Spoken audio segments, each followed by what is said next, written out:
আমার ছোট্ট বন্ধুরা এবং শিক্ষার্থীরা কেমন আছো? আশা করি তোমরা ভালো আছো।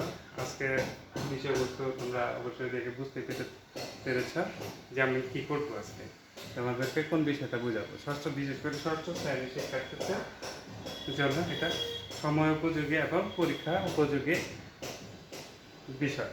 যেমন তোমাদের সামনে বার্ষিক পরীক্ষা, হয়তো বা তোমরা এই বিষয়টা পাবে। যেমন এক চলক বিশিষ্ট সরল সমীকরণ। এখন এক চলক কি? চলক অনেক ধরনের হয়। এক চলক হতে পারে, দুই চলক হতে পারে, তিন চলক হতে পারে।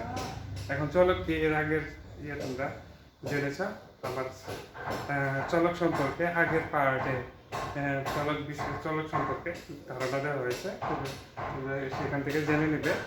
আজকে যেটা তোমাদেরকে বোঝাবো, এই এক চলক বিশিষ্ট যে সমীকরণটা, সরল সমীকরণ, সেই সমীকরণ সম্পর্কে তোমাদেরকে বুঝিয়ে দেব।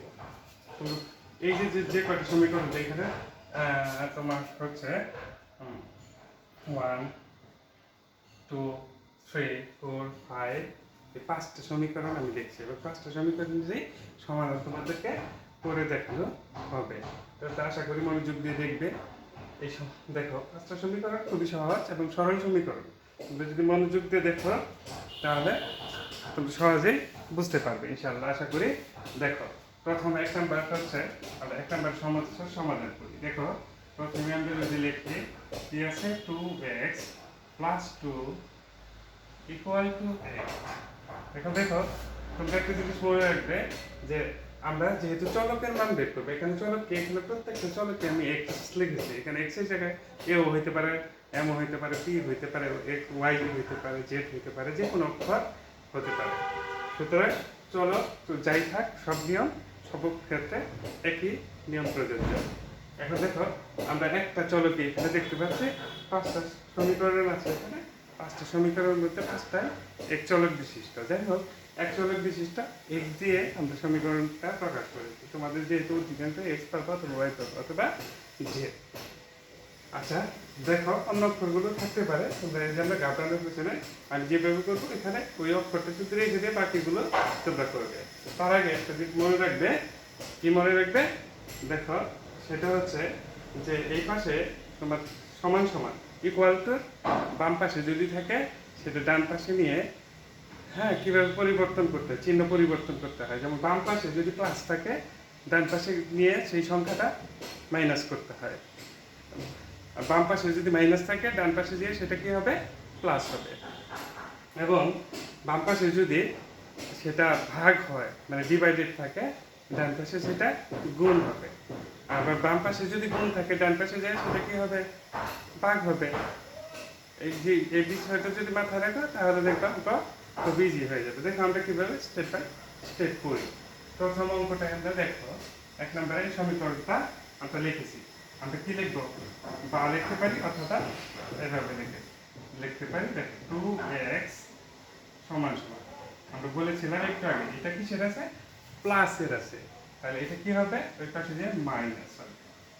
তারপরে বা 2x = 8 থেকে 2 মাইনাস করলে কি হয়? আমরা জানো 6 হয়। আবার দেখো, এই যে 2 আর x, এই দুইটার মধ্যে সম্পর্কটা কি? গুণ সম্পর্ক। যদিও অক্ষর এবং সংখ্যা একসাথে গুণ চিহ্ন দিয়ে কখনোই প্রকাশ করা হয়, এই জন্য একসাথে এরা থাকে। 2a, যেমন 2a আছে, এটা সাথে এটা গুণ আকারে আছে। তাহলে এটা যেহেতু গুণ, তাহলে ওই পাশে গেলে কি হবে? খুব সহজেই বুঝতে পারছো। গুণ থাকলে যে ভাগ হয়, বা ভাগ থাকলে গুণ হয়। বুঝতে পেরেছ? দেখো, তাহলে এটা আমরা কি করবো? x = 6/2। অতএব x কত? 3। 6কে 2 দিয়ে ভাগ করলে 3 হয়, 3 × 6। তাহলে তোমরা সহজেই বুঝতে পেরেছ আশা করি। এক্সকিউজ মি, 1 মিনিট, আমি ঘেমে যাচ্ছি।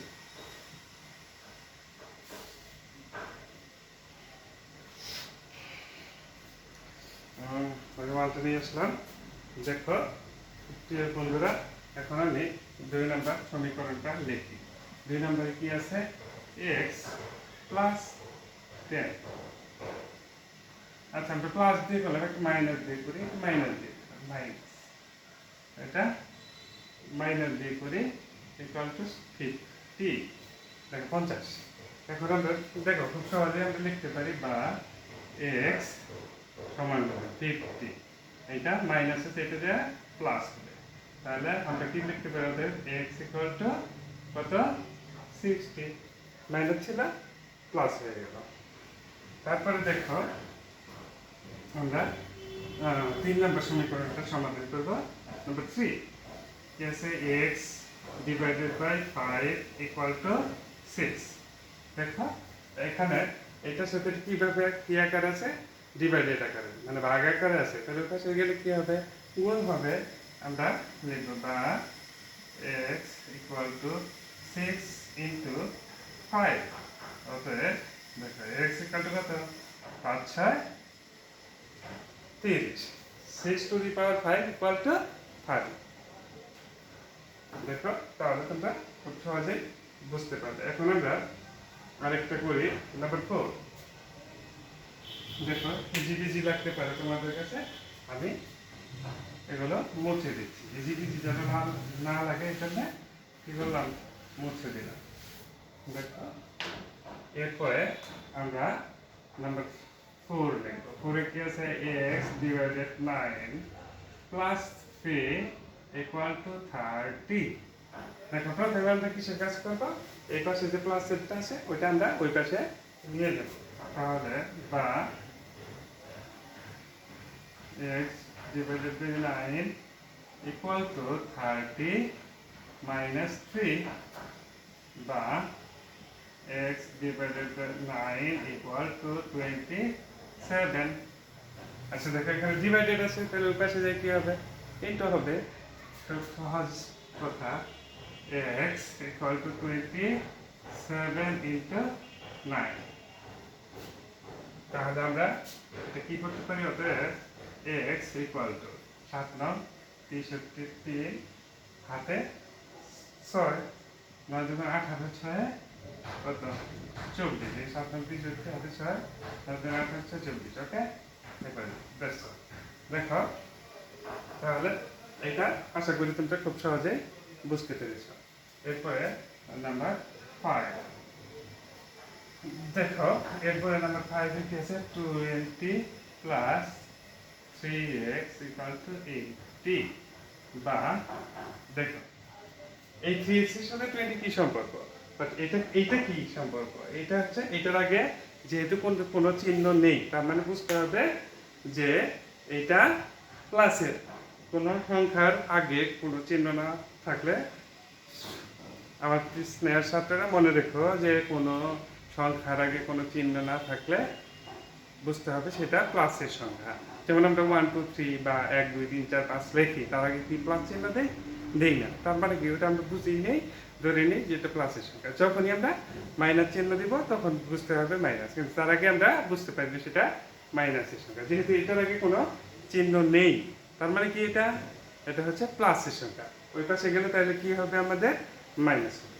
আচ্ছা দেখো 3x ইকুয়াল টু 80 মাইনাস 20। এখন দেখো এই যে 3 এর আগে প্লাস ছিল সেটা কি হলো, এই যে দেখো 3 এর আগে কোনো চিহ্ন দেয়নি, তার মানে এই প্লাস থাকাও যা এখানে না থাকা তাই, তার মানে আগে কোনো চিহ্ন না থাকলে বুঝতে হবে সেটা প্লাসের, এই জন্য ওই পাশে যায় এটা কি হচ্ছে মাইনাস হয়েছে। আচ্ছা দেখো বা 3x ইকুয়াল টু কত বিয়োগ করে 60 দেখো, বা এটার সাথে আগেই বলেছি আগের অঙ্কে বুঝতেই পেরেছ যে এটার সাথে এটা গুণ সম্পর্ক, তাহলে কি হবে এটা যে ভাগ হয়ে যাবে 60 ভাগ 3, অতএব x ইকুয়াল টু 20। বুঝতে পেরেছো শিক্ষার্থীরা? আশা করি খুব সহজেই আমার এই সমীকরণ এক চলক বিশিষ্ট সরল সমীকরণ, আমি কেন এক চলক বিশিষ্ট সরল সমীকরণ করি, কারণ এগুলো খুবই সরল এবং সহজ সমীকরণ। আশা করি তোমরা বুঝতে পেরেছো। কোনো প্রশ্ন থাকলে তোমরা কমেন্ট বক্সে লিখে দিবা। আমার কথা যদি অস্পষ্ট হতেই পারে, যেহেতু আমি মোবাইল ক্যামেরা দিয়ে ভিডিওটা করেছি, আশা করি তোমরা আমার চ্যানেলটা সাবস্ক্রাইব করবে এবং হ্যাঁ তোমরা একটু হেডফোন লাগিয়ে শুনবে, অথবা আমি চেষ্টা করবো তোমাদেরকে ধীরে ধীরে এই কণ্ঠটা দেখা যায় করে দেওয়া যায় কিনা কোনোভাবে, হ্যাঁ, অথবা কিনে মাইক্রোফোন।